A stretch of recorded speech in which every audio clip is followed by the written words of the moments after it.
여러분 안녕하십니까? 3.1절 문재인 퇴진을 위한 너라TV 24시간 특별 생방송을 진행하고 있습니다. 이번 시간에는 유석춘 교수님을 모셨습니다. 앞으로 저희가 매주 목요일마다 유석춘 교수님을 모시고 이 코너를 진행하도록 하겠습니다.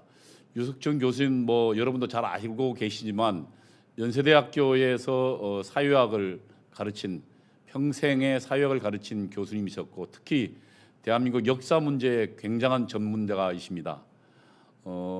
미국에서 원래 전공은 박정희 대통령의 그러니까 개발 관련해서 전공을 하셨고 그 후에 연세대학교 이승만 연구원장을 거치면서 이승만 연구에서도 일가를 이루신 분입니다. 대한민국의 이승만과 박정희라는 이 두 사람에 대한 연구에 수많은 업적을 갖고 있는 정말 드문 귀한 분이십니다.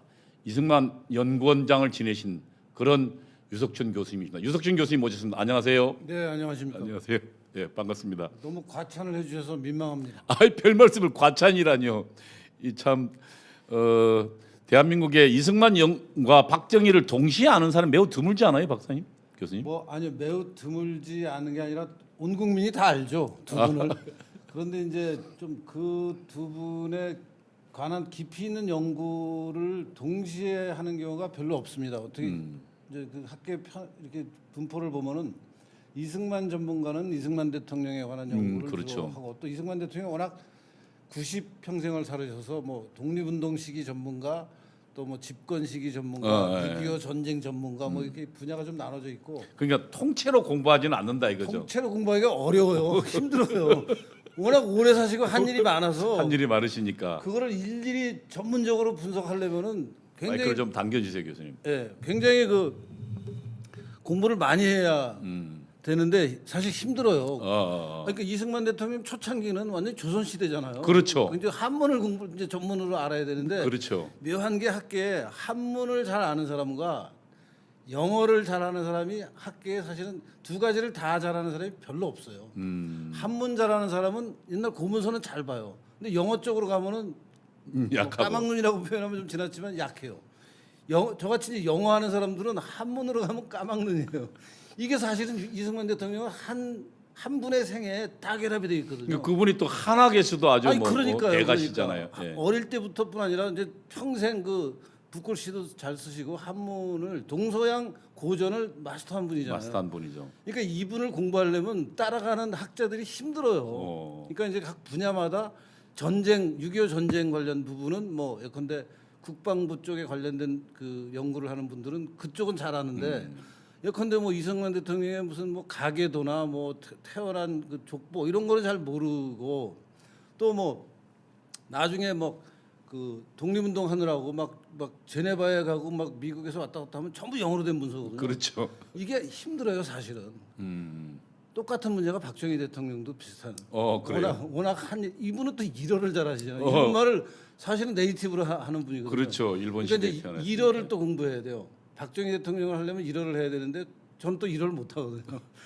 못하는 건 아니지만 하여튼 일어는 그래도 한문을 보면은 대충은 아는데 하여튼 그래도 전문적인 연구를 하려면 일본 쪽 문헌을 깊이 있게 봐야지 일본 육사 무슨 만주군관학교 이런 쪽에 그래서 하여튼 이 두 분에 관한 연구를 동시에 그래도 좀 체계적으로 하는 분들이 흔치가 않습니다. 그러니까 워낙 연구는 미국에서 일리노이에서 전공하셨는데 박정희 대통령의 산업혁명 가지고 아니요. 그러니까 제가 일리노이 대학에서 박사학위를 한 것은 맞고 그때 박사학위 논문은 제3세계 발전론 그러니까 종속 이론이 옳으냐 틀리냐 그때만 해도 이제 80년대 중반에 그렇죠. 제가 학위를 받았는데 그러니까 유학은 80년대 초반에 갔죠. 81년에 갔는데 70년대 후반부터 이제 전 세계적으로 종속 이론이 유행을 해서 해외 자본을 제3세계 국가에서 해외 자본이 들어오면은 그 해외 자본 때문에 그 나라가 빚더미에 올라앉고 망한다. 라는 게 이제 제3세계 그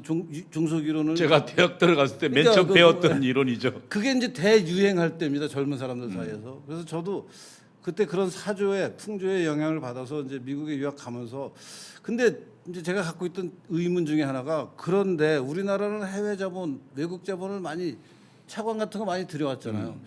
그런데 80년대 초중반만 해도 이미 막 우리나라가 세계적으로 수출 많이 하면서 성공하는 모습을 보이기 시작하고 있을 때거든요. 경제가 살아나고 있고 경제가 그런데, 굉장히 활성화되고 또 대만도 마찬가지예요. 대만도 이제 굉장히 경제가 활성화되고 싱가포르, 홍콩.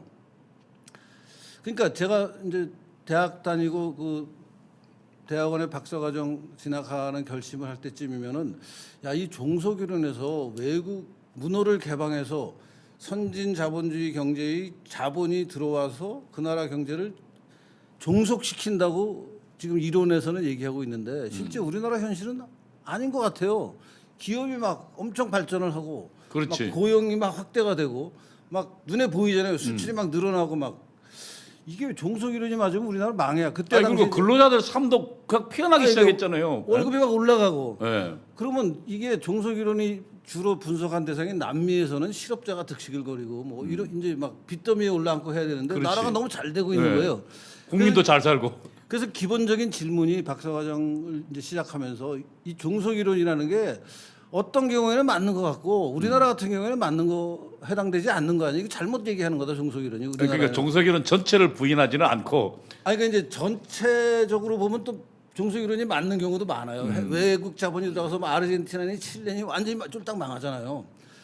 이게 그러면 어떤 경우에는 종속 이론대로 되고 어떤 경우에는 종속 이론대로 안 되는 거 아니냐 하는 이제 의심을 갖고 유학을 가서 박사 논문에서는 그런 문제들을 이제 이론적으로 이렇게 좀 따져 본 다음에 이게 결론은 그렇습니다. 그러니까 해외 자본을 들여온다고 해서 무조건 망하는 것도 아니고 무조건 흥하는 것도 아니고 그 자본을 들여온 국가가 국내의 기업들이 어떻게 활용하느냐에 따라서 잘 될 수도 있고 그렇죠. 못 될 수도 있다. 그 돈을 예, 어떻게 이제 쓰냐. 이게 잠정적인 그 가설이었고 그것을 제가 국가별 데이터를 가지고 세계 한 150개국 데이터를 다 모아서 계량적인 분석을 했습니다. 그래서 이제 결론은 내가 세운 가설이 맞다. 하기에 따라서 외국 자본을 활용하면은 잘 살 수도 있고 외국 자본을 잘 못 활용하고 엉망진창으로 흥청망청 써버리면은 망한다. 우리도 마찬가지잖아요. 아 이게 그게 맞는 말이에요. 그러니까 부모 재산 받은 사람 중에 그렇지. 성공한 사람도 있고 네. 망하는 사람도 있잖아요. 그러니까. 그러니까 부모 재산뿐이 아니라 사람이 이제 살다 보면은 다른 사람들이 빚을 그렇죠. 빚을 지잖아요. 예. 그 빚을 가지고 자기가 잘 규모 있게 쓰면서 장기적인 계획을 세워서 계획대로 잘 하면은 그 빚이 발판이 그렇죠. 되는 거죠. 발판이 돼서 발판이 돼서 잘 살게 되고 그 빚을 가지고 그냥 잘 못하면은 망하는 거 아니에요. 흥청망청 쓰면 망하는 거죠. 그러니까 사람의 삶이나 국가의 경영이나 사실 마찬가지. 그러니까 그것을 박사님께서 논문으로 증명해내신 거죠. 그러니까 이제 그런 가설을 세우고 그것을 이제 국가 간의 이제 나라별로 다 뭐 수출은 얼마 한다, 그 나라의 국내 자본은 얼마나 있다, 해외 자본은 얼마나 들였다 하는 데이터들이 있을 거 아니에요. 세계은행이나 뭐 이런 데서 나오는 자료들 그런 걸 다 끌어모아 가지고 제가 한 15년 동안의 변화를 추적을 해봤더니 제 생각이 맞더라고요. 그러니까 대표적인 게 우리나라, 대만, 싱가포르, 홍콩은 외국 자본 갖다가 쓰는데 잘 되고 있어요. 그렇죠. 못 되고 있는 나라 많잖아요. 네 마리 용이었죠 그때 당시. 그러니까 예. 네 마리 용이었죠. 그러니까 이제 그런 것을 제가 이제 박사 논문으로 그런 시작할 때의 그런 의문을 이제 체계적인 자료로 뒷받침해서 학위를 당연히 받았습니다. 당시 그래서 최종 결론은 뭐였습니까? 박정희 대통령을 다시 봤을 거 아니에요. 그러니까 박정희 대통령은 저는 다시 보지 않았고. 그때까지는 왜냐하면은 저는 저희 부친 때문에 예. 박정희 대통령을 모태로 존경하고 있었습니다. 그랬군요. 네, 저는 뭐 그러니까 박정희 대통령에 대해서 대학 다닐 때 제가 갖고 있던 느낌은 아니 아버지 말에 따르면 저렇게 훌륭한 분인데 왜 이렇게 주변의 친구들은 싫어할까 박정희 대통령을. 나는 굉장히 박정희 대통령이 여러 가지 일을 잘한다. 왜냐하면 아버지가 박정희 대통령의 정무수석 비서관을 했어요. 유혁인 수석이시죠. 아버지가 이제 저한테 가끔씩 이제 내가 이제 친구들 얘기를 아버지한테 전하면서 아니 이런 게 저런 게 문제가 아니냐 그러면 아버지가 가끔 자주는 안 하셨고 1년에 한 서너 번 이제 무슨 특별한 계기가 있을 때 나를 불러서 앉혀가지고 야 너 네가 지금 말하는 거 다 엉터리고 잘못된 거니까 내 말을 이런 걸 들어라 그러는데 사실 그 얘기를 들으면서 그렇게 속으로부터 납득은 안 됐어요. 그런 내용 중에 뭐 어떤 것들이 있었습니까? 예컨대 이제 마찬가지 지금 제가 박사과정 가서 질문했던 그런 주제. 아니 외국 자본을 이렇게 무분별하게 들어오면 어떡합니까? 다른 나라들 보세요, 다 망하는데. 이제 그런 질문을 내가 하죠. 아니 뭐 무슨 공단 만든다 그러면서 일본 자본 들여오고 미국 자본 들여서 그렇게 하는데 그거 나중에 빚더미 되는 거 아니에요? 그리고 우리가 그거 놓아야 되는 거 아닙니까? 네. 아니 그런 이제 얘기를 대학 다니면서 이제 친구들하고 주변에 동기들하고 하면서 그런 생각을 이제 아버지한테 얘기를 하죠. 그러면 아버지 네가 잘 몰라서 그러는 거다. 그거 잘 하고 있으니까 돈 벌어서 갚으면 되는 거 아니냐. 뭐 이런 취지의 말씀을 하셨는데 그때만 해도 속으로 아버지 말이 맞다라는 확신을 못했어요. 그냥 아버지 입장에서는 그렇게 얘기하는구나. 또 내 친구들은 내 주변 사람 대학의 그뭐 동기들은 이런 입장에서 얘기를 하는데 뭐가 맞는지 모르겠다 하는 고민이 계속 깊어지다가 이것을 내가 한번 정말 공부를 해서 좀 연구를 해서 분석해서 내가 확신을 갖자 하면서 유학을 갔어요. 이제 그래서 그러면은 확신을 가졌고 다음으로 또 이승만 연구는 뭐 본격적으로 하게 된 건 이승만 연구원장을 맡으면서부터인가요? 아니면 그 전부터인가요? 그거는 이제 이렇죠. 제가 이제 그 박정희 시대에 관한 관심은 쭉 갖고 있었고, 근데 주로 박정희 시대를 공부를 많이 하다 보면 이승만 시대를 좀 폄하하는 그렇죠. 또 분위기가 있어요. 왜냐하면 박정희 대통령은 좀 그러셨죠. 두 분의 관계가 묘한 건데, 그래서 이제 근데 이제 실제 대한민국이라는 나라가 서서 이제 뭐 80년대, 90년대, 2000년대까지 오는 과정을 가만히 보니까 이승만 대통령을 부정하고서는 이게 나라가 근본이 안 되는 거예요. 이제 그런 문제를 좀씩 이게 이제 교수 생활을 하면서 깨닫게 되고 제가 이제 그런 제 생각을 학술적인 학술지나 뭐 이 전문적인 저널에 이제 글을 쓰는 것은 계속 당연히 했고 이제 신문에서 언론에서 저를 이제 칼럼을 많이 쓰게 됐어요. 언론에서 이제 제가 쓰는 글들을 보고 네가 그러면 뭐 한 달에 한 번 좀 정기적으로 칼럼을 써라 하는 것을 좀 자주 요청을 받게 됐어요. 그래서 이제 본격적으로 언론에다가 글을 많이 쓰게 되는 게 제가 한 40대 후반, 50대 초반부터 한 10년 가량 사실 하루가 멀다고 아주 잘 나갔죠. 잘 나갔습니다. 예. 그때 뭐 제 글을 좀 보신 걸로 알고 예예예. 뭐 근데 교수님 그러니까 아니, 교수님 얘기는 마무리만. 그래서 이제 그렇게 하면서 이제 대한민국 현실을 분석하는 거죠. 이게 학자들이 전문적인 학술 논문에 글 쓰는 거하고 이제 칼럼 쓰는 건 약간 성격이 다르잖아요. 예. 그래서 대한민국 현실에 대한 여러 가지 진단을 이제 이 칼럼을 쓰면서 하다 보니까 이게 60년대, 70년대에 관한 분석만으로는 이것을 제대로 다 설명 못한다. 이건 이제 이승만 시대, 맞으면 건국이 되고 건국되고 나서 전쟁을 겪고 50년대에 어떤 일이 벌어졌는지를 이해해야 된다. 그러니까 박정희가 어느 날 갑자기 뚝 떨어진 사람이 아닐 테니까요. 그러니까. 박정희 대통령이. 그게 이제 묘한 게요. 박정희 시대에 관심을 갖다가 이제 이승만 대통령 시대로 갔는데 이승만 대통령 시대만 또 공부를 해도 이게 잘 연결이 안 돼요. 일제 시대로 가야 돼요. 일제 시대는 그럼 상황이 어땠길래 이승만 대통령이 이렇게 할 수 있었는지를 따져야 되고 일제 시대를 알려면은 또 조선 후기로 조선 후기도 가야지. 그러니까 조선 후기부터 80년대, 90년대, 2000년대 현실까지 계속 오락가락 하면서 50대를 보내다 보니까 칼럼을 쓰면서 갑자기 학교에서 야 너 뭐 그 대한민국 보수 우파 사회에서 나름 오피니언 리더라고 그러는데 너 이승만 연구원을 연세대학이 지금 운영하고 있는데 너 거기 원장하면서 좀 이승만 연구를 해봐라. 라 그래서 저는 속으로 굉장히 고마워했습니다. 그 오퍼를 하신 총장님한테. 그래서 잘 됐다. 어차피 내가 사실 관심이 있는데 그 이승만 대통령을 전문적으로 연구하는 연세대학의 이승만 연구원 원장을 하라 그러니까 저는 좋은 기회죠. 그래서 이제 그 환경도 좋았어요. 부암동에 공간이 따로 있습니다. 예, 저도 캠퍼스에 있는 게 아니고 이제 부암동에 따로 공간이 있는데 거기 가면 자료도 많고 이승만 대통령의 그 자료를 양아들인 이인수 박사가 막 이승만 대통령이 하야하고 나서부터 오랜 기간을 어렵게 보관하던 걸 연세대에 다 기증을 해주셨거든요. 그래서 굉장히 좋은 자료도 쌓여 있고 한 그 연구소에 제가 연구원의 원장을 하면서 이승만 대통령에 대해서 본격적으로 공부를 하게 돼서 어떻게 하다 보니까 좀 두 분에 대해서 박정희, 이승만 두 분에 대해서 좀 전문성을 갖게 됐습니다. 그러니까 지금 그 교수님께서 박정희 연구를 하시다가 결국은 이승만 연구로 그리고 일본 연구로 조선 연구로 왔다 갔다 하셨군요. 왔다 갔다 안 할 수가 없게 됐습니다. 예. 그러다 보니까 또 일본 연구하시다가 또 그래서 뭐, 약간 욕도 예, 좀 얻어먹고 교수 말년에 좀 험한 꼴을 많이 봤죠. 예. 연구자의 숙명 같은 것 아니겠습니까? 대한민국. 글쎄 이제 그것을 많은 분들은 사실은 그러니까 전체 국민들 사이에서는 본인의 그 이제 전체 역사가 있을 때 자기가 속해 있는 어떤 그 세상에서의 작은 경험들이 있잖아요. 각자가 다 그 경험과 이제 자기의 판단이 이제 섞여서 어떤 교수나 어떤 학자의 입장을 막 재단하고 평가하고 하는데 사실은 역사를 전체적으로 보고 또 그러니까 매크로하게도 보고 마이크로하게도 보면서 연구를 하다 보면은 일제 시대를 기본 질문이 이런 겁니다. 일제 시대가 그렇게 착취받고 억압받고 수탈당했으면은 우리나라는 도대체 어떻게 이렇게 발전을 갑자기 하게 되느냐. 50년 나라를 세우고 6.25 전쟁으로 계속 망하잖아요. 50년대 이승만 대통령이 세간에서 얘기하듯이 아무런 일을 안 했으면은 우리나라 경제가 60년대 박정희 대통령의 군사혁명 이후에 쭉 발전한 것은 누구나 인정하잖아요. 물론 뭐 아직도 일부에서는 그때도 착취당했다고 하는 사람이 없진 않지만 최근에는 거의 없어진 것 같아요. 좌파. 대깨문들 우리 전 목사님들이 아직도 그러나요? 대깨문들은 아직도 박정희가 노동자 착취했다고 이런 얘기를 하는 사람들이 없잖아 있지만 주사파들은 그래도 이제 60년대 이후에 경제 발전이 급속하게 이루어진 것을 인정을 하면은 하늘에서 떨어진 겁니까? 이 경제 발전이.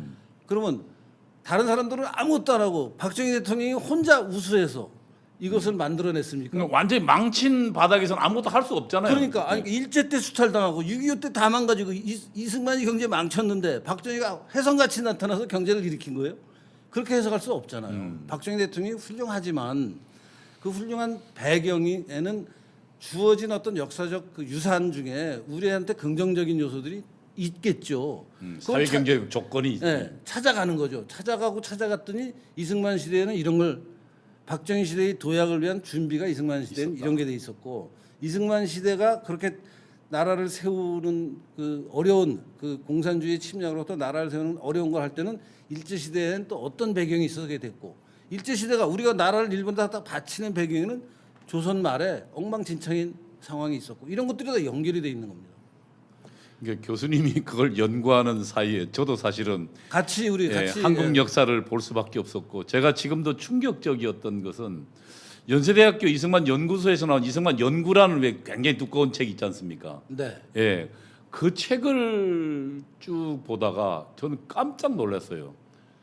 야, 제가 그 전에 알고 있던 이승만이라는 사람은 미국의 앞잡이에다가 분단의 원흉에다가 독재자에다가 독재자에다가 대한민국을 외국에 팔아먹은 뭐 하여튼 그리고 평생을 독립운동 한다면서 동포들 돈 걷어다가 호의호식한 사람 이렇게 알려져 있었거든요. 그렇죠.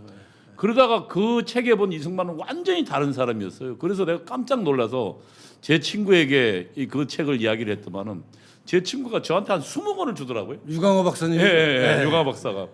그래서 그 20권을 들고 집에 가서 거의 보름 한 달간 아무 짓도 안 하고 그 책만 본 적이 있어요. 그리고 그 책을 보고 난 다음에 정말 눈물을 흘렸어요.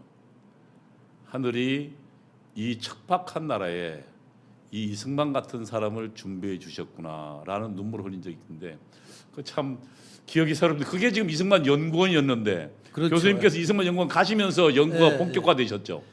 제가 그때 연구원장을 시작하면서 우리 그 저하고 좀 뜻을 같이 하는 가까이 그때 세미나도 하고 토론도 하고 했던 우리 저 이동호 원장님, 유광호 박사 뭐 하여튼 몇 분을 그래서 이승만 연구원의 초빙 학자로 초빙 연구원으로 모셔서 같이 그때 뭐 그 원 자료부터 시작해서 2차 이제 문헌까지 같이 공부도 하고 뭐 거기서 저 그래도 의미 있는 시간을 많이 보냈던 거예요. 근데 사실 제가 보기에는 이승만 연구가 대중화가 이루어진 것은 유석준 원장님이 계시면서부터죠.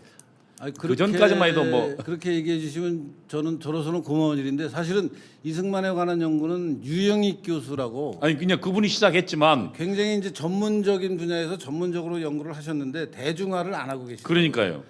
본인만 예를 들면 깔고 그 묘한 이제 이 연구자들 사이에 묘한 게 있는데 사실 이런 얘기 여기서 지금 해도 되는지 모르겠는데 그냥 말씀드릴게요. 예. 이 역사학 분야 특히 역사학 분야가 그런 분들이 많은데 어떤 중요한 문건이나 자료를 역사학자가 발견하게 되면은 그 자료를 최대한 많이 공유해서 많은 사람들이 이 자료를 통해서 역사적 진실을 찾아가는 것을 빨리 확산시켜야 겠다라는 생각을 하는 게 난 사회과학을 한 사람으로서 정상. 그렇죠. 일반에게 널리 알려야죠. 예. 근데 이상하게 역사학자들은 딱 자기만 딱 보고선 엉덩이에 깔고선 공개를 안 해요. 그러고서 이제 혼자만 글을 쓰는 거예요. 전문적인 학술지에다가 나 이런 거 알지 이런 그러면서 니네 이거 모르지. 그럼 딴 사람들은 그 원문을 봐야 이 사람이 쓴 말이 맞는지 틀리는지. 그러니까 원자료를 처음 개발한 사람이 어떤 글을 쓰고 그것을 대중에 공개하면은 그 원자료를 또 다른 사람이 보고 그 새로운 학설을 내놓은 사람한테 당신이 쓴 게 100% 맞다. 50%는 맞고 50%는 틀리다. 완전히 틀렸다라는 평가를 할 수 있을 그렇죠. 거예요. 원자료가 있어야. 예. 원자료를 봐야 뭐 평가를 하는데 원자료를 딱 숨기고 있어요. 근데 유영익 교수님이 좀 그런 특성이 있으셨던 것 같아요. 이제 그러시다가 교수님 그러다가 이제 들어서 원장을 제가 하고 나서부터는 이승만 연구원에는 원자료를 그냥 제가 다 풀어버렸어요. 전부 다 까버렸죠. 인터넷에 완전히 다 그러니까 스캔을 해서.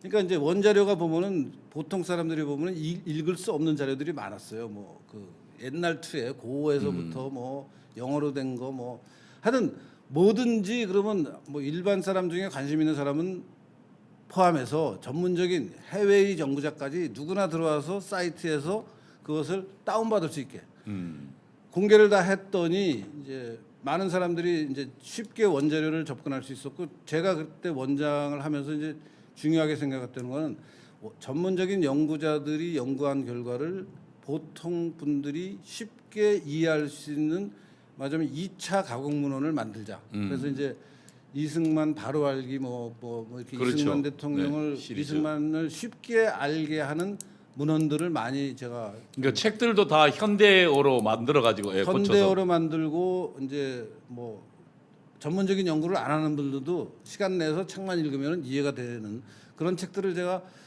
굉장히 많이 출판했습니다. 사실 제 이름을 달고 나간 것도 있고 제 이름 아니고 뭐 다른 분들 이름으로 나간 것도 있는데 기획을 해서 한 20권 정도는 제가 출판한 것 같습니다. 제가 그래서 이승만 연구의 대중화를 일궈내신 분이다. 아이고 예, 고맙습니다. 오늘날 우리가 이승만 대통령에 대해서 이렇게 많이 알게 된 것은 옆에 계신 유석춘 교수의 그 공이 있다. 제가 이렇게 평가하는 겁니다. 평가가 틀리지는 않은 것 같은데요. 뭐 저로서는 고마운 평가입니다. 감사합니다. 예, 그러면 본론으로 들어가서 교수님, 제가 이제 앞으로 이 시간에 좀 교수님을 계속 모시고자 하는데 네네. 어떤 이야기로 좀 진행해 보겠습니다. 저는 그러니까 지금 제가 이제 이 인트로덕션 이 서론에서 말씀드리는 게 이제 저로서는 다른 분들보다 강점 있는 게 이제 예컨대 뭐 사회학 분야에 제가 전공하는 분야에 얘기를 할 수 있지만 너무 그건 대중적 인기가 없고 요즘 시국의 상황에서 필요한 것은 우리나라 현대사를 어떻게 보는 것이 올바르게 보는 것이냐 하는 문제를 중심으로 그러다 보면 결국 이승만 박정희 재평가, 일제시대 그렇죠. 재평가 그런 얘기들을 주로 좀 이 시간에 허락하시면은 같이 나눴으면 별 말씀을. 아닙니다. 아니 근데 교수님 제가 네.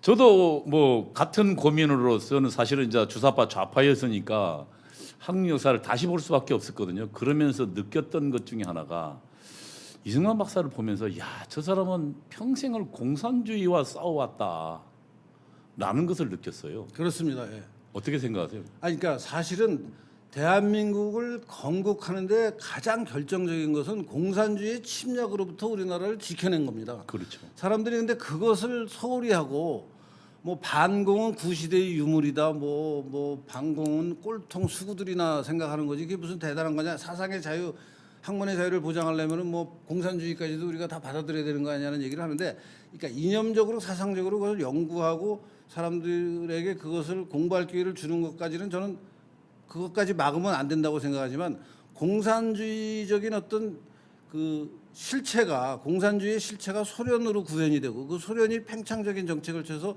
소련 소비에트 전체주의화를 전 세계를 상대로 시도를 해서 그중에 일환으로 북한이 점령당하고 북한에서부터 남한을 점령하려고 그러는 적화하려고 그러는 이 시도를 막아낸 역할을 우리가 높이 평가하지 않으면 대한민국이 탄생할 수 없다는 사실을 사람들이 너무 소홀히 생각하더라고요. 그러니까요. 대한민국은 공산주의의 침략으로부터 그 침략을 막아내는 역할을 한 사람들이 있었기 때문에 건국이 된 거죠. 그거를 보여주는 단적인 지도가 하나 예, 예, 좀 보여주시죠. 그거 좀 보여주시죠. 그 세계 지도. 예, 예, 저기군요. 예, 나왔습니다. 예. 저 빨간 게 지금 다 공산화된 나라들이죠. 유라시아 대륙 전체를 한번 보십시오. 화면에서 1948년에 저랬습니다. 상황이. 소련, 몽고, 중국 그 주변에 있는 작은 국가들 전부 적화돼서 공산화가 됐는데 한반도에 빨간색이 내려오다가 휴전선이 아니죠. 저 때는 38선이죠. 38선이죠. 38선에서 딱 멈춰갖고 파란색 국가가 하나 탄생하는 겁니다. 인도 저게 차이가 기적이죠. 저게 기적입니다. 저게 기적이 아니면 뭡니까? 저 기적이 있었기 때문에 오늘날 우리가 이렇게 자유롭게 살고 있는 거 아닙니까? 근데 저게 우리에게는 기적인데 적화를 원하는 공산주의자들한테는 한이죠. 저게. 한이죠.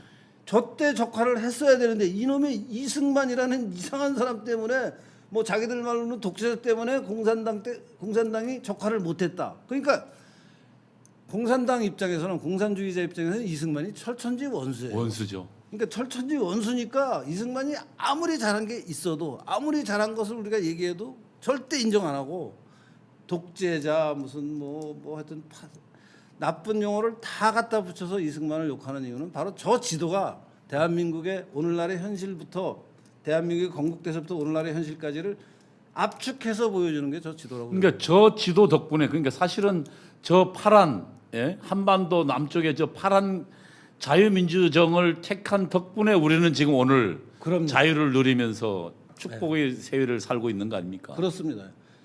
저 빨갛게 된 나라들 중에 소련이 80년대 후반에 해체되고 중국이 나름대로 개혁 개방하고 뭐 하여튼 그래서 많이 세상이 바뀌긴 했지만 본질은 안 바뀝니다. 안 그리고 그들이 처절한 고통을 다 당했잖아요. 그러니까 그 민주혁명 비슷한 걸 다 거치면서 이제 동유럽 무너지고 소련 개혁 개방하고 중국 개혁 개방하고 중국이나 이제 소련이 그러면 우리 같은 자유민주주의 국가냐 하는 것은 여전히 이제 그 체제가 좀 다르다고 우리가 중국은 아직 뭐 공산당 일당 독재 국가니까요. 뭐. 아니 뭐 소련도 마찬가지죠. 예.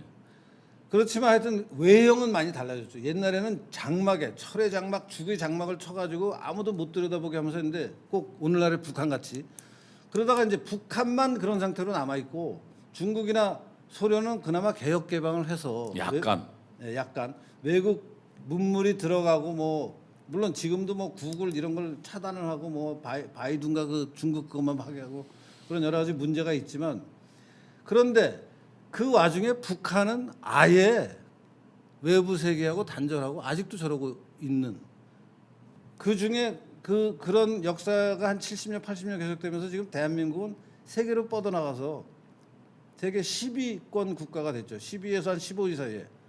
근데 그 10위에서 15위 사이에 들어간 국가를 그 대통령 두 분을 포함한 그 지도자들과 또 온 국민이 협심해서 만들었는데 이번에 백신 몇 번째 국가인지 아세요, 우리나라? 백신 접종이 이 코로나 백신 접종이 그러면 10위권 국가면 한 10위권에서 그렇죠. 접종이 우리 뭐 돼야 될 돈도 거예요. 많은데 돈도 많고 예. 아니 무슨 K 방역이라고 자랑질만 하다가 그것도 국민들이 협조해서 되는 거지 무슨 뭐 정권이 뭘 한 것은 별로 없는데 하여튼 국민들이 그래도 이 전염병 예방에 대해서 마스크도 열심히 쓰고 협조를 잘해서 그리고 특히 자영업자들이 고통을 그러니까 분담해서 자영업자들 정말 자기들 생계를 포기하고 방역에 협조했는데 아니 왜 백신 준비하는 것은 전혀 신경을 안 쓰고 있다가 지금 세계 102번째로 백신을 만난 나라가 됐어요. 정말 아니 10위권 국가가 아니라 100위권 국가가 됐어요. 세계 100위권 국가가. 그러니까 지금 다시 저기로 돌아가면 결국 저 지도가 정말 대한민국이 어떻게 설립된 얼마나 위기에서 그 기적을 만들었는가를 이야기해주고 저걸 만든 이승만이 정말 얼마나 위대했는가를 알게 해주는데 제가 보니까 이미 이승만은 뭐 공산주의에 대해서 이미 본질을 꿰뚫고 있었더라고요. 그냥 우연이 아니더라고요. 우연이 아닙니다. 그 이승만 대통령이 하와이에서 태평양 잡지라고 하는 잡지를 이제 본인이 그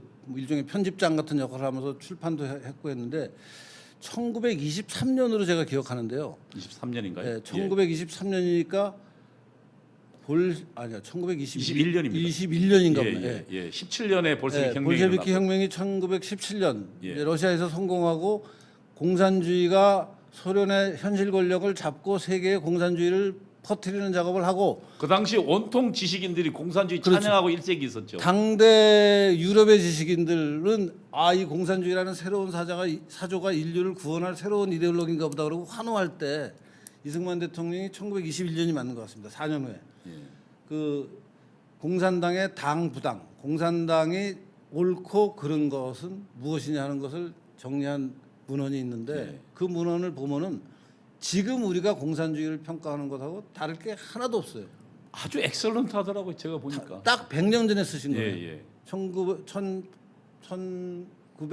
21년. 1921년이니까 지금 우리가 2020년 딱 100년 전. 야 이승만 대통령이 공산당의 당부당을 쓴 지 딱 100년이 되는 해인데 오늘날 100년이 지나고 나서 그거를 봐도 공산주의를 그렇게 핵심적으로 요약하고 평가해서 잘된 것은 무엇이고 잘못된 것은 무엇이다를 정리한 것은 정말 탁월한 정리를 하셨어요. 그러니까 거기에 보니까 아니 공산주의는 자본가들 억압해서 그들이 창의적 활동을 막음으로 해서 오늘날 누리는 물질적 부를 우리는 못 누리게 할 거고 공산주의는 결국은 그것 때문에 망할 거도 그렇게 예언해 놨더라고요. 정말 네. 지금 생각해도 그러니까 그런 인식을 갖고 있었던 그 위대한 뭔가 선견자 미리 알고 있는 사람이었기 때문에 공산당은 절대 안 된다고 이승만 박사 생각한 거 아닙니까? 그렇죠. 예. 그리고 이승만 박사가 저것뿐만 아니라 당시 보니까 이 임시정부 내에서도 정말 공산주의자들과 굉장히 투쟁했죠. 임시정부에서 뭐 공산주의자들 때문에 좀 탄핵을 결국 당하잖아요. 그러니까 그때 이제 공산주의자들이 뭐 이동영 이런 사람들, 예, 예. 뭐 이런 사람들이 이승만을 탄핵하는 핑계로는 그 독립청원서인가요? 그 우드로 윌슨한테 위드랄 예. 이제 우리나라를 중립 중립국화해서 국제기구의 감시하에 좀 두다가 나중에 완전한 독립을 시켜달라 뭐 그런 청원서를 쓴 것을 가지고 이제 뭐 나라를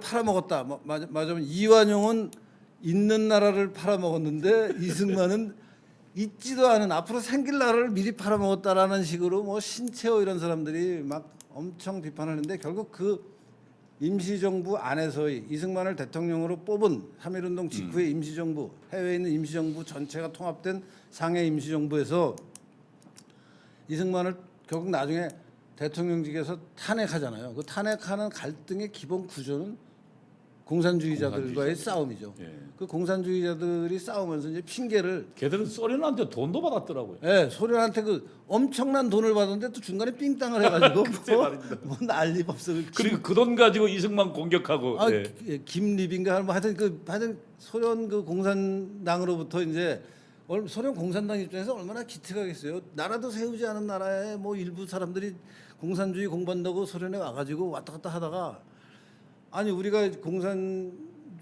국가를 한반도에 세우려고 그러는데 소련이 도와줘야 되지 않겠습니까? 그래 도와줄게 준 거죠. 그걸 받아가지고 자기들끼리 서로 쓰려고 뭐 난리를 치면서 삥땅을 해대 그래갖고 코미디가 있었죠.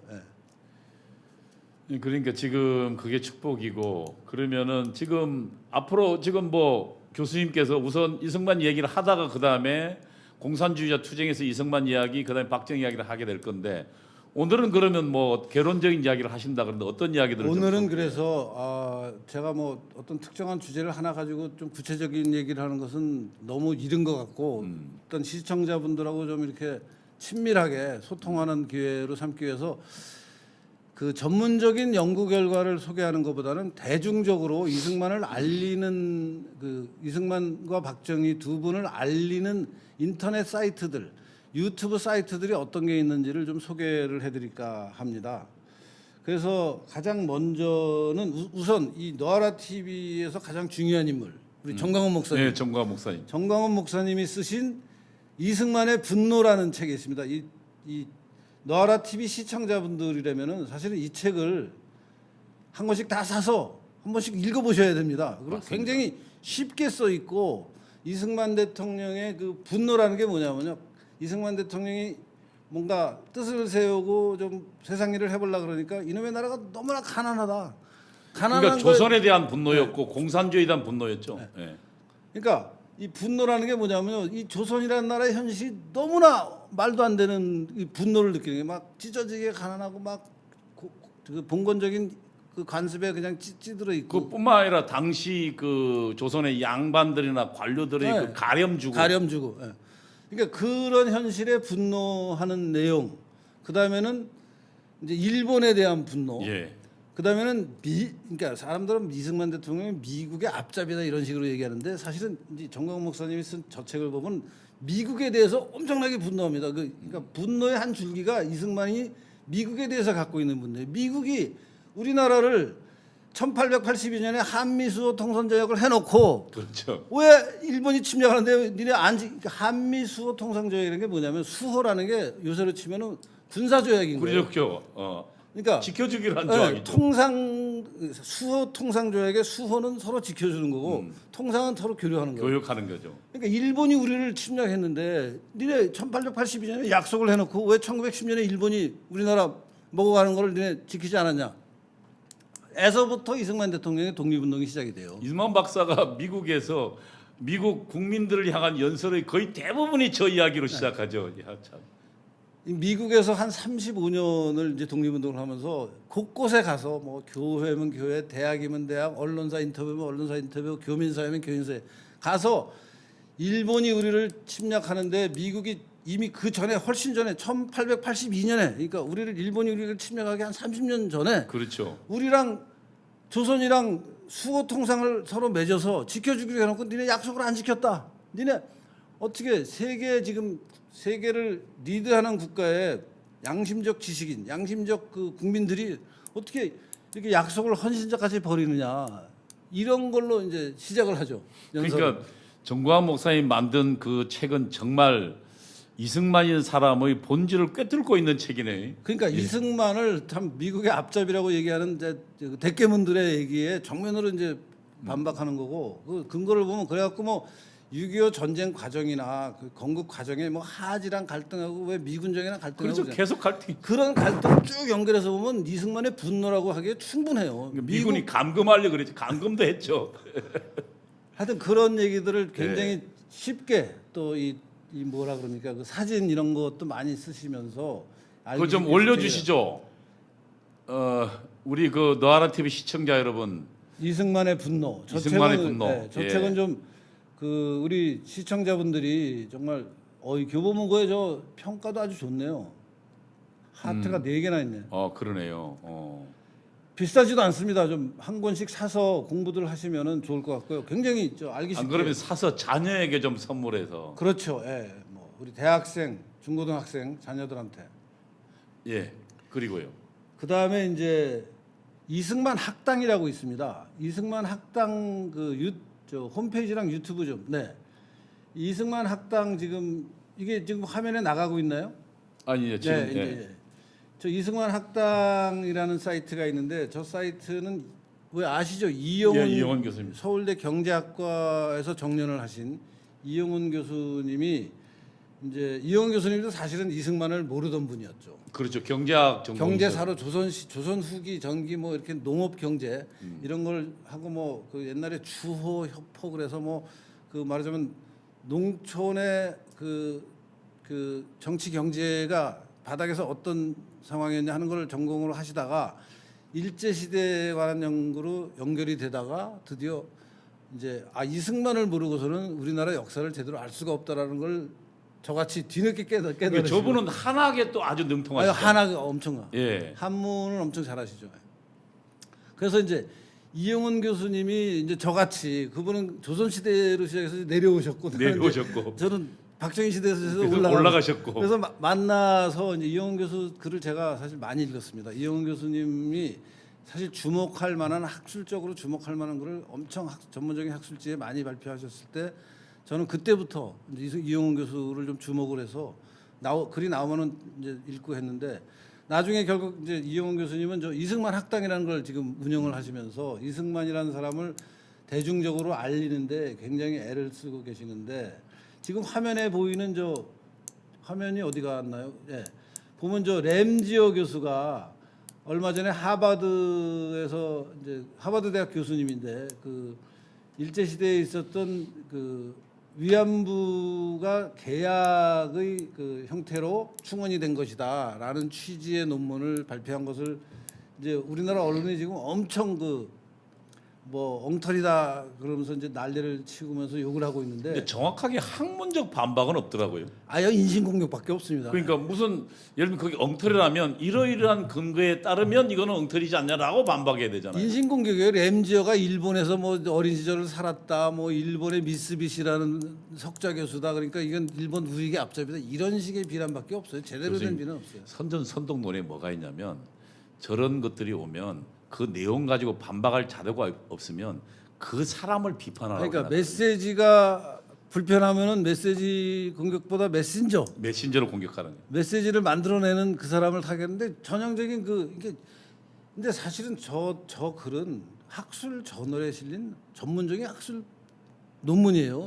그러면 그 학술 논문이 틀렸다는 거는 또 그 학술지에다가 뭐 몇 년도 몇 호에 실린 누구누구의 논문은 이러이러한 문제가 있어서 이거는 잘못된 거다 내가 비판한다 하는 걸 쓰면은 그 학술지가 그걸 투고를 하면은 그 학술지가 또 보고 아 이거는 실을만 하다 그런 결정을 하면 쉽고 해서 이런 식으로 해서 학문이 발전하는 건데 아니 램지어가 무슨 논문을 썼는지 한 번도 읽어보지 않은 사람들이 언론 보도만 보고 돌파매질을 해대는 거예요. 정말 천박한 모습입니다. 그래서 그리고 저도 사실은 그 옆에 이승만의 역사적 유산이라는 그 이영훈 교수의 그 강의가 있습니다만 저도 그 열 몇 편을 다 들었거든요. 정말. 이승만 그 학당 그 화면 좀 보여주시죠. 이승만 학당. 예. 네. 거기 보면 저 오른쪽에 나오는 이승만의 역사적 유산 저거를 다 공부를 하셨다는 거죠. 예예. 그 네. 전부 그 한 3번씩 4번씩 본 것 같아요. 네, 그 굉장히 도움이 됩니다. 이승만에 관해서는 사실 이영훈 교수 저 팀에서 이영훈 교수랑 뭐 주익종 박사, 뭐 이우연 박사 이런 분들이 굉장히 좋은 얘기를 많이 하니까 좀 그 시간 나실 때 한번 들어가 보시면 좋고요. 그 다음에는 제가 소개할 사이트가 이승만 건국 대통령 기념사업회라는 사이트가 있습니다. 한번 그것도 좀 화면에 내보내 주시죠. 네. 요것은 이제 그 아이고 이승만 박사님 참 젊은 시절 잘 생기셨네요. 정말 예? 아주 정말 미남이시죠. 예, 코가 아주 유석정 교수님하고 코가 비슷한 것 같은데. 아이고 뭐 코라도 닮아서 다행입니다.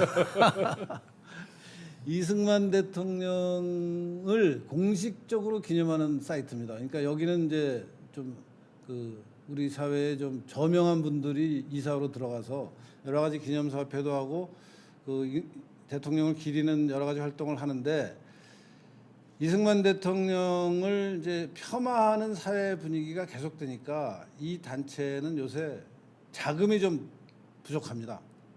그래서 활동을 우리가 기대하는 것만큼 막 이승만 대통령의 업적을 홍보하는 전시관이나 이런 것을 전국 곳곳에 세우고 또 동상 같은 것도 세우고 뭐 책도 보급하고 하는 일을 좀 많이 했으면 좋겠는데 여러 가지 정치적인 상황이 어려워서 이 단체가 좀 활동이 위축되어 있어요. 참 부끄러운 일이죠. 대한민국을 세우신 분을 기념하는 사업이면 미국으로 치면 조지 워싱턴을 기념하는 그렇죠. 거죠.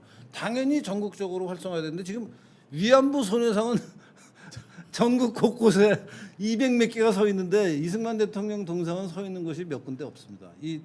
그런 것을 바꾸는데 우리 국민들이 힘을 모아야 될 것 같고 이 기념사업에도 좀 관심을 가져주시고요. 그다음에 마지막으로 이승만 대통령에 관해서는 이승만 기념관이라는 게 있어요. 인터넷 기념관입니다. 그거 한번 사이트 열어주십시오. 네, 요건데요. 요거는 사실은 30대 후반, 40대 초반의 청년입니다. 제가 만나봤어요. 이거 운영하는 사람을. 하도 기특해서 내가 우연히 인터넷 검색을 하다가 이런 사이트가 있는 것을 알아서. 아 인터넷에 지금 이승만 기념관이 있군요. 이승만 기념관을 이제 본인이 만들었는데. 아이고.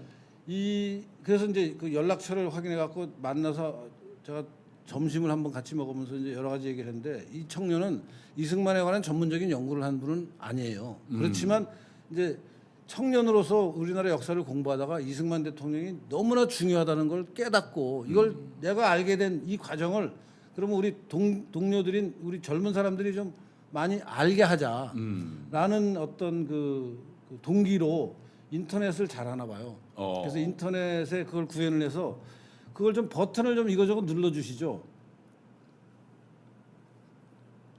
About Team 한번 눌러 주세요. About Team. 거기 보면 히스토리. About Team의 히스토리 한번 눌러 주십시오. 그러면 이승만 대통령에 관해서 보세요. 저기 밑에 보면 연도가 쭉 나오잖아요. 1886년 뭐 이렇게 해서 그 이승만 대통령이 1876년도에 태어나셨죠. 예. 협성회보가 1900. 그래서 이제 이런 식으로 쭉 그 일대기를 저런 식으로 인터넷에 정리를 했는데 굉장히 정성을 들여서 엉터리가 아니더라고요. 굉장히 잘했어요. 그 사이트 정리를.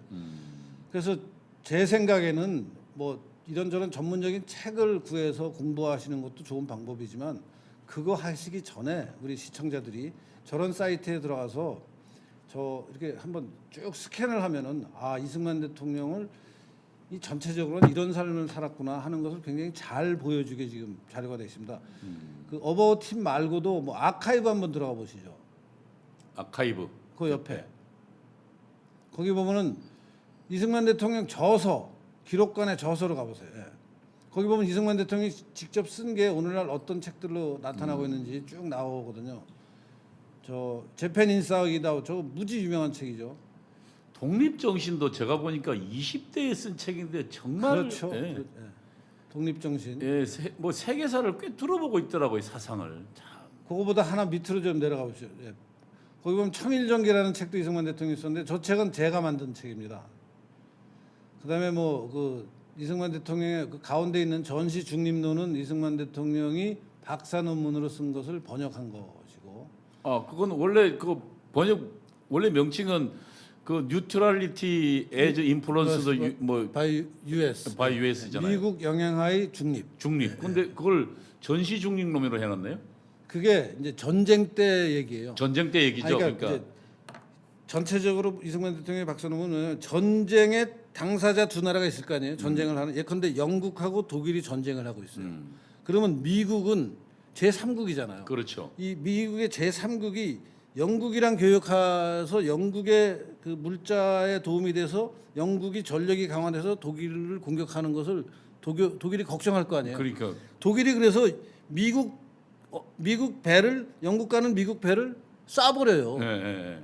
이제 이게 불법이냐 아니냐 하는 것을 따져서 저게 불법 그러니까 저걸 중립적으로 해야 된다라는 국제법상 그런 문제가 생겼을 때 제3국이 전쟁 당사자 국가고 교역하는 것을 전쟁의 또 다른 당사자가 공격하는 것은 불법이다. 그런 주장을 하는. 그러니까 미국이 이 자유통상을 그렇죠. 주장하고 있었으니까. 그러니까 이제 제3국 전쟁의 당사자가 아닌 나라는 원하면은 전쟁의 당사자 이쪽 나라하고도 교역할 수 있고 또 이쪽 나라하고도 교역할 수 있다. 이게 맞아요. 그러니까 자유교역을 전쟁 상황에서도 자유교육은 보장되어야 그렇죠. 맞습니다. 한다라는 맞습니다. 거죠. 그런 얘기를 쓴 게 이제 이승만 대통령의 박근혜. 근데 사실은 그 제가 들었던 의문 중에 하나가 왜 이승만 대통령이 그 중요한 박사과정 논문이 왜 저거였느냐. 네. 그걸 해석을 못하다가 최근에 좀 우리 김학원 교수님 연구에 따르면 그 좀 해석이 좀 되지 않았습니까? 어떻게 하시죠 그분이? 김학원 우리 김학원 교수님도 이승만 대통령 연구를 많이 엄청 하셨죠. 예. 그러니까 이제 이 김학원 교수의 논문에 따르면 저게 왜 되냐면 네.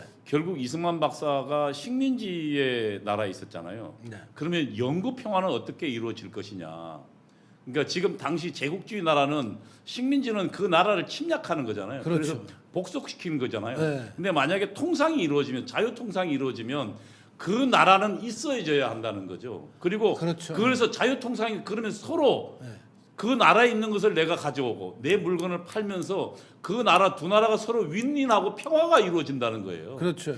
그러니까 칸트의 영구 평화론을 이승만이 결국 그에 입각했다는 것을 증명해냈어요. 그렇죠. 아니 저도 사실 그 책을 읽었는데 지금 갑자기 질문해서 생각이 잘 안 났었는데 말씀하는 걸 듣고 보니까 맞습니다. 지금 그러니까 미국과 영국이 한편에서는 식민지였다가 나중에 독립을 하면 그 독립하면서 교역을 해서 미국이 영국과 영국이 미국과 교역을 하면서 서로 윈윈할 수 있었잖아요. 전쟁을 안 하고 평화를 유지할 수 그렇죠. 있다. 이제 그런 얘기가 되는 거죠. 예. 그러니까 그 예로 우리 조선도 그러니까 한반도 이루어질 새로운 나라도 결국 자유통상이라는 그런 국제적 질서 아래 자유통상을 지지하는 나라가 되어야만이 결국 우리는 영구 평화로 간다. 일본하고도 예, 일본하고도 평화를 유지할 유지하고 수 있다. 이제 세계 그거죠. 만방과. 일본의 식민지에서 벗어나서 독립을 하면 예, 예. 일본하고 교역하면서 잘 예. 지내면 되는 거 아니냐. 잘 지내야 되는데 요새 잘 안 지내고 있어서 예, 큰일이니까. 어쨌든 근데 이제 그거를 우리의 역사학자나 다른 학자들은 그 내용을 몰랐는데 경제학을 전공한 김학원 교수님께서 네. 그 내용을 정확하게 분석해 아, 주셨더라고요. 우리 김학원 교수님은 전공은 경제학이신데 모르는 게 없으세요. 예, 그러니까요. 뭐 아일랜드 역사, 체코슬로바키아 역사 다 연구해가지고 예, 예. 체코슬로바키아의 마사릭이라는 사람하고 우리나라의 이승만하고 너무 비슷하다. 예. 또 아일랜드의 드발레라라는 사람하고 우리나라하고 너무 비슷하다. 이 세계 역사를 비교적으로 보는 사람이 분이 경제학자 중에는 거의 없는데 정말 국보 같은 분이시죠. 그러니까요. 그런 분이 사실은 그 이승만 박사가 왜 박사 논문을 저거로 썼을까에 대한 내용을 좀 분석해 주셔서 저는 굉장히 참 이승만 박사의 여러 가지 문제의 의문 중에 하나가 풀렸는데 어쨌든요. 그래서 지금 저기가 있고 그다음에 마지막으로 이제 예. 박정희 대통령하고 관련해서 박정희 대통령 기념관 좀 하나 보여주십시오. 예, 이 박정희 대통령 기념관은 제가 사실은 과거에는 여기 저 부이사장을 하기도 했었는데 지금은 좌승이 이제 그 관장님이 경제학자죠. 계시죠. 예. 예. 저기에도 보면은 그 사이트가 많습니다. 그러니까 저 내용이 많습니다. 그 설립 목적, 연역, 조직, 거기 설립 목적 한번. 그다음에 연역. 거기 보면 이제 아까 그 이승만 대통령 정리하듯이 시간대별로 쭉 그 여러 가지 사건들을 정리하기도 하고 또 그 박정희 대통령 관련 자료도 굉장히 잘 그 제공을 하고 있습니다. 그래서 저런 사이트도 좀 보시면서 그 우리 시청자분들이 좀 두 분 지도자하고 좀 친숙해지는 그러니까 주변에 언제든지 접근해서 이승만이라는 분은 이런 일을 한 사람, 박정희 대통령은 저런 일을 한 사람을 따로 막 작심하고 공부하는 것도 중요하지만 그냥 일상적으로 쉬는 시간에 잠깐 저 사이트 들어가서 이렇게 보면서 아 맞아 70년대에 구로공단이 생겼었지 그때 나는 뭐 했었나 이런 생각을 좀 하면서 80년대 88년에 올림픽이 있었어 그 올림픽을 위해서 박정희 대통령이 그럼 무슨 일을 준비했었나 이런 것들을 좀 친숙하게 공부를 하실 기회를 가지면 좋을 것 같고요. 마지막으로 제가 오늘 꼭 예. 하나 소개 싶은 거 예. 사실은 저도 그 유튜브를 하나 합니다. 제 아, 그렇죠. 유튜브가 틀딱 TV라는 약간 이름이 그, 재밌죠. 약간 그 틀딱 TV라는 이제 그 하는데 거기 한번 들어가서 열어 주시겠어요? 유튜브에. 예.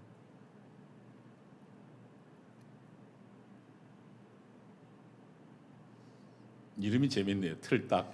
아니 이제 저거는 하도 우리 같은 이 보수 우파 나이 들은 사람들을 젊은 사람들이 틀딱틀딱 거려서 예, 쟤들이 공격하는 논리였죠. 예. TV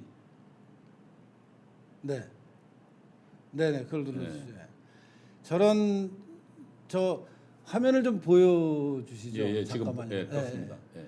그래서 저기 보면 이제 여러 가지 그 영상들인데 동영상을 한번 눌러주세요. 쭉 보면은 한번 좀 쭉 보면 저 밑으로 내려가면요. 최근에는 제가 그 일주일에 한번 생방송만 하면서 하는데 밑에 보면 이제 이승만 대통령에 관한 여러 가지 영상을 만들었습니다. 예컨대 지금 그 이승만과 소련 간첩 엘저 히스에 관한 얘기, 그다음에 뭐 또 이승만 대통령이 무장투쟁한 얘기, 뭐 이런 여러 가지들을 한 10분 내외의 영상으로 짧은 건 5분, 길면 한 15분, 10분 내외 영상으로 여러 가지를 만들어서 올려놨으니까요.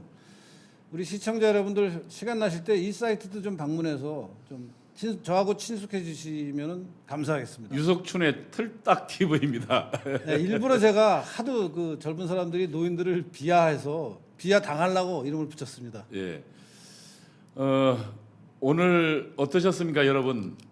앞으로 이 시간에 유석춘 교수님을 매주 좀 모셔서 이승만과 박정희 대통령의 대한민국을 어떻게 건국했고 어떻게 발전시켰나에 대한 얘기를 계속 모셔서 듣도록 하겠습니다. 여러분 우리가 공부해야만 좌파의 투쟁을 이길 수 있습니다. 오늘 유석준 교수님 나오셔서 고맙습니다. 뭐지 마지막으로 또 그래도 예. 아니 예 이렇게 우리 전광훈 목사님이 계시는 이 너아라 TV에 첫 출연은 아니네요. 지난번에도 한번 잠깐 나온 적이 있네요. 이렇게 고정 출연을 하게 돼서 굉장히 기쁘게 생각합니다. 그리고 사실은 전광훈 목사님이나 우리 이동호 원장님 그 주변에 계신 분들하고 저는 사실 많은 생각을 공유하는 사이입니다. 그래서 앞으로 이 전체적으로 노아라 TV의 여러 가지 메시지와 제가 전문적으로 좀 공부했던 그 분야의 메시지가 이렇게 교집합이 생길 수 있도록 시청자분들과 소통하면서 일주일에 한 번씩 뵙도록 하겠습니다. 반갑습니다. 잘 부탁드립니다. 예, 감사합니다. 노아라 TV 시청자 여러분, 잠시 후에 다시 다른 시간으로 뵙도록 하겠습니다. 오늘 여기까지 하겠습니다. 감사합니다. 교수님 감사합니다. 네, 고맙습니다. 네.